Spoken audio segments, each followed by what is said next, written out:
acmyc.com. யாருக்கு எவ்வளோ மார்க்க சொல்லி அவருக்கு விளங்குது இல்லையா யார சூழல்லாம்?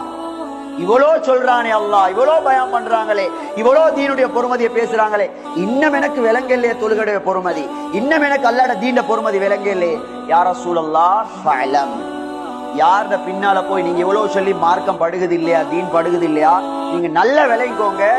இன்னமா யுரீதுல்லாஹு அன் யுஸீபஹும் பிபஅதி துனூபிஹிம், அவங்கட எவ்வளோ மறைவான தனி எவ்வளோ பாவம் செய்யறாங்க, அந்த பாவத்துக்கு நான் கொடுக்கிற தண்டனை அவனுக்கு மார்க்கம் விளங்கவே ஆகும்.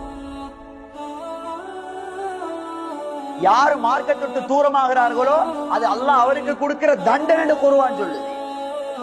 அவர் செய்யற பாவத்துக்கு கொடுக்கிற பனிஷ்மெண்ட் டைமுக்கு தொலை கிடைக்காது, குர்ஆன தொட கிடைக்காது, ஜிக்ர் செய்ய கிடைக்காது, இந்த கண்ணால் அல்லாஹ் விரும்புறத பார்க்க கிடைக்காது. எட்டித்தனம் இல்லைங்கட. நபிக்கு அல்லாஹ் அப்படியே சொல்றான், ஃபஅலம், நல்ல விளங்கிக்கோங்க. இன்னமா யுரீதுல்லாஹு அன் யுஸீபஹும் பிபஅதி துனூபி, அவங்க எல்லா பாவத்துக்கும் இல்ல, சில மக்களோட கண்ணுக்கு மறைஞ்சு ஒளிஞ்சு கிழிஞ்சு பாவம் செய்யறாங்க, மக்களுக்கு முன்னால நல்லவன் போல காட்டுறான், அவன் பாவத்தை கொடுக்கிற தண்டனை தான் யார சொல்ல, நீங்க பயம் பண்ணினாலும் அவன் திருந்த மாட்டான். குர்ஆன் சொல்லு